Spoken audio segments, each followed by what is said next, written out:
महिला जज लड़ते लड़ते सिस्टम से हार गई। कराहते हुए उसने कहा, कैसे मिलेगा न्याय महिलाओं को? मैं स्वयं जज थी। जज के रूप में हमने तय किया था, जैसे ही हमने PCSJ की परीक्षा क्वालिफाई किया था वैसे तय किया था न्याय दूंगी।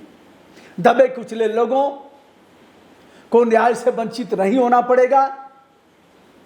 हम ऐसे अपराधी, तस्कर, माफिया और कानून का उल्लंघन करने वाले लोगों को अपने कलम से सजा देंगे बिना किसी भेदभाव के। लेकिन सिस्टम से लड़ते हुए वह महिला हार गई। स्वयं जज की हार आज, जिसका उल्लेख मैंने पहले भी किया था, आज भी करने जा रहा हूं। हम आपको ले चलते हैं उस जज महिला की व्यथा को सुनाने, जिसने राष्ट्रपति को बहुत से पत्र लिखे, जिसने सुप्रीम कोर्ट को पत्र लिखा, जिसने हाई कोर्ट को पत्र लिखा, अपनी आवाज उठाया, किंतु अफसोस पत्र का संज्ञान नहीं लिया गया। राष्ट्रीय मानवाधिकार आयोग 3-3, 4-4 महीने पर आपके पत्र का संज्ञान लेगा। मुझे कोई डर है क्या? क्या कर लेंगे? उनके भी मालिक हम हैं। नेशनल ह्यूमन राइट कमीशन के चेयरमैन के पद पर उसे नियुक्त किया जाता है जो सुप्रीम कोर्ट का मुख्य न्यायाधीश रहा होगा। हमें कोई डर है क्या इनसे? अरे हमारी चिट्ठिया का मेल जा रहा है और मेल आप कितने दिनों बाद देख रहे हैं, और जिसके खिलाफ शिकायत कर रहे हैं उसी को जांच से आप सौंप रहे हैं, तो आपकी आरती उतारेंगे? कहेंगे ह्यूमन राइट गंदा है, कहने का अधिकार हमको है, आप रोक नहीं पाएंगे। अब इन्होंने सबको लिखा, सुप्रीम कोर्ट को लिखा। सुप्रीम कोर्ट को लिख करके भी कोई जवाब नहीं आएगा।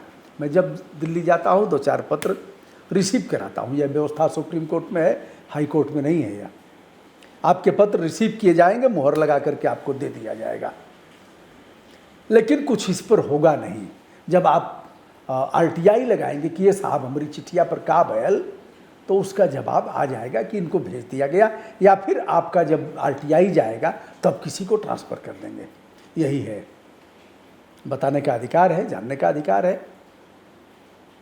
और RTI हमारा फंडामेंटल राइट है। अब दोस्तों, इस महिला के बारे में हम बता रहे हैं। अदिति शर्मा नाम है, और इन्होंने 28 जुलाई को मध्य प्रदेश के शहडोल में सिविल जज के पद से त्यागपत्र दे दिया। मामला क्या था? अरे मामला यही था कि कोरोना काल में संक्रमित हो गई थी। अब जो लोग संक्रमण के शिकार हुए होंगे वो इस बात को जानते होंगे। संक्रमित हुई तो समय लगेगा ठीक होने में, लेकिन कैसे गैरहाजिर हुई, काम जो मामले लंबित हैं उसका फैसला नहीं किया। दूसरा मामला ये हुआ कि गर्भपात हुआ, बच्चा गर्भ में पल रहा बच्चा गर्भपात हो गया, बच्चा खराब हो गया। गर्भपात होगा तो कितना रक्तस्राव होता है ये हम महिलाएं जानती हैं, पुरुष तो इस बात को भली भांति नहीं जानेगा। उसका एहसास कर सकता है, लेकिन असली उसकी कल्पना कर सकता है, असली एहसास तो उन पीड़ित महिलाओं को ही होगा। बहुत सी महिलाएं रक्तस्राव के कारण मर जाती हैं, दिवंगत हो जाती हैं। बड़े भाई को कैंसर हुआ। इन्हीं का हाल यह नहीं है। अगर देखा जाए तो जून 2023 में खराब प्रदर्शन को लेकर के अदिति शर्मा सहित 6 महिला न्यायाधीशों को बर्खास्त कर दिया गया। नौकरी करने लायक नहीं हो तुम लोग, निकलो। कितना मेहनत करके उन लोगों ने जुडिशरी की परीक्षा दिया, क्वालिफाई किया और बड़े मनोयोग और उच्चतम भाव से नौकरी ज्वाइन किया, लेकिन 6 लड़कियों को, 6 महिलाओं को एक साथ नौकरी से बाहर कर दिया गया। इस मामले का संज्ञान सुप्रीम कोर्ट लेता है, सो मोटो स्वतः संज्ञान लेता है, और इस मामले पर सुनवाई करने के बाद इस सभी को बहाल करता है सेवा में। पहले 4 को, बाद में 2 और को। और प्रतिकूल प्रविष्टि ऐसे समय में दी गई जबकि सभी का कुछ न कुछ था। सीखने में भी समय लगेगा। ऐसे ही तो न्याय नहीं है कि सीधे आए और खट खट बैठे और तुरंत न्याय कर दिए। हम भी जो वीडियो कर रहे हैं तो हमने पढ़ा है, कुछ पढ़ करके हम ऐसे नोट किए हैं, नोट करके फिर इस पर हम देखते हैं, कुछ देख लेते हैं, कुछ तैयार हो जाता है, कुछ बिना नकल मारे हम कर देते हैं, लेकिन पढ़ना तो पड़ेगा, ऐसे तो काम नहीं चलेगा। अब दोस्तों, इनको बर्खास्त कर दिया जाता है 2023 में, जनवरी 2023 में। और इसके बाद 28 फरवरी 2025 को सुप्रीम कोर्ट ने बर्खास्तगी को गलत बताया था और कहा था कि इस प्रकार बर्खास्तगी नहीं की जा सकती। लंबित मामलों के निपटान में देरी के साथ देरी के मूल में मानवीय विश्लेषण भी किया जाना चाहिए, जमीनी हकीकत भी देखा जाना चाहिए। ऐसे बर्खास्त नहीं किया जा सकता। उन्हें कारण बताओ नोटिस देना चाहिए, उनका जवाब आना चाहिए, इंतज़ार करना चाहिए, ऐसे नहीं किया जा सकता। अब 6 बार अदिति मध्य प्रदेश के उच्च न्यायालय में शिकायत करती हैं तत्कालीन जिला जज राजेश गुप्ता के खिलाफ। राजेश गुप्ता ने कलम चलाया इनके ऊपर और बताया कि यह नौकरी करने लायक नहीं है और इस तरह से शिथिलता बरतती हैं, यह समय से कोर्ट में नहीं बैठती हैं, समय से निस्तारण नहीं करती हैं, मामले बहुत लंबित हैं। और इस मामले पर जो इन्होंने बताया था कि हमारा गर्भपात हुआ तो सामान्य घटना है नहीं, हॉस्पिटल में हुआ होगा, उसकी पूरी रसीद और पर्ची होगी इनके पास।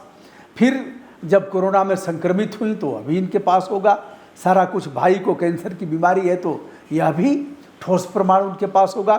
लेकिन राजेश गुप्ता ने, जो तत्कालीन जिला जज शहडोल के, उन्होंने कलम चलाया और मैडम ने कहा कि पक्षपातपूर्ण जांच किया है इन्होंने। फिर कहा निष्पक्षता नहीं बरती गई है। फिर कहा न्यायिक अधिकार का गलत तरीके से इस्तेमाल किया इन्होंने। लिखती रही, सुनता कौन है। नक्कार खाने में तूती की आवाज़ की तरह इनकी आवाज़ दब गई, लिखने का कोई मतलब नहीं रहा। अदिति ने कहा न्यायपालिका बेटियों को क्या संदेश दे रही है। मैं स्वयं बेटी हूँ। प्रधानमंत्री जी कहते हैं बेटी बचाओ बेटी पढ़ाओ। हमारे माता पिता ने बेटी को बचाया, बेटी को पढ़ाया, मुकाम तक पहुँचाया। लेकिन अगर हमारा गर्भपात हुआ तो उसमें भी हम रहम के पात्र नहीं हैं। मानवीय दृष्टिकोण हमारे जांच अधिकारी नहीं अपनाएंगे। यह भी कहा कि हमारे बड़े भाई को कैंसर हुआ जिसे लेकर के हम इलाज कराते रहे। यह मानवीय और संवेदना का पक्ष हमारे जांच अधिकारी का नहीं हो सकता। यह भी कहा कि हमें कोरोना का संक्रमण हुआ था। यह भी मानवीय और नैतिक पक्ष हमारे जांच अधिकारी के लिए नहीं हो सकता। उन्होंने अभद्र भाषा का प्रयोग किया, लूजटाक किया, जाति सूचक शब्दों का प्रयोग किया और महिला होने के नाते उन्होंने अपमानित किया हमको। ऐसी कई शिकायतें उनके बारे में है। लेकिन अब उनका प्रमोशन हो गया राजेश गुप्ता साहब का उच्च न्यायालय में जज के रूप में। आहत होना स्वाभाविक है, उनका प्रमोशन हो जाए। लेकिन इतने पत्रों का न कोई उसका प्रत्युत्तर आया। भाई हम कोई चिट्ठी लिख रहे हैं तो उसका प्रत्युत्तर आना चाहिए ना, नहीं आया। खेल जारी है, पूरे देश में खेल जारी है यह। फिर उस पर जांच बैठनी चाहिए, हमारा बयान लिया जाना चाहिए, बयान भी नहीं लिया गया, कुछ भी नहीं हुआ। ऐसे में जो जज के रूप में पीठासीन थी, अब उस कुर्सी को छोड़कर अब वो कहीं प्राइवेट सेक्टर में जाएंगी, जो भी करना होगा। अवसाद से ग्रसित हैं अदिति शर्मा, शेष 5 ऐसी महिला जज जिन्हें कान पकड़ करके बाहर का रास्ता दिखाया गया, वह भी इस पीड़ा में शामिल हैं। बहरहाल राजेश गुप्ता की शिकायतें और भी हैं, जो अब मध्य प्रदेश उच्च न्यायालय के न्यायाधीश के रूप में शपथ लिए हैं। तो दोस्तों, यह रही कहानी, यह रही महिलाओं की दुर्दशा और उनके साथ जो न्यायालय ने ही अत्याचार किया है। आपके क्या विचार हैं इस बारे में बताइएगा। दोस्तों, मैं हूं ब्रजभूषण दुबे। इस मामले में मैंने मोटा मोटा विवेचन किया। पहले भी हमने 2-3 वीडियो किया था, आज फिर किया। ऐसे मामलों पर आगे भी करता रहूँगा, क्योंकि public is state in democracy. लोकतंत्र में जनता मालिक है और जनता को आवाज़ उठाने का अधिकार हमारे लोकतंत्र के सबसे पवित्र ग्रंथ संविधान ने दिया है। आवाज़ उठती रहनी चाहिए। आवाज़ अगर दबेगी तो लोकतंत्र की सेहत के लिए यह कदापि शुभ नहीं होगा। सादर नमस्कार।